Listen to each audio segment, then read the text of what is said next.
यही चैनल को आपको स्वागत। यही वीडियो रे आपको Odisha subordinate staff selection commission तरफ बाहरी नोटिस विषय डिटेल्स कहि। देखु पूर्व ये नोटिस आसला 11 मार्च देखु 2024।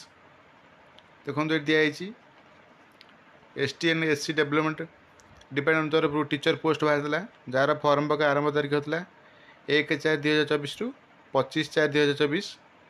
आप रेजिस्ट्रेशन करेंगे और फर्म टी पकई पारे। देखो 1/4/2024 रु 30/4/2024। बर्तमान ये जो डेट टी परिवर्तन कराई नुआ नोटिस आसी देखई दूची।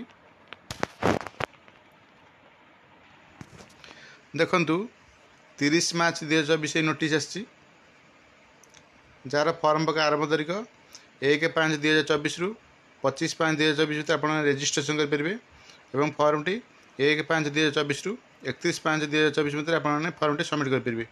देखो ये आसी नोटिस टी 30 मार्च 2024।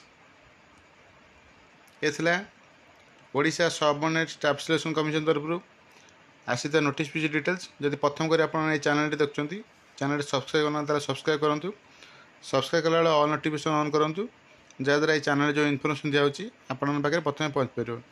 वीडियो लाइक मत करूँ। देखो ये जो नोटिस आसी मोर टेलीग्राम ग्रुप रे शेयर करदेवी। आप चाहिए देखिपारे। Thank you.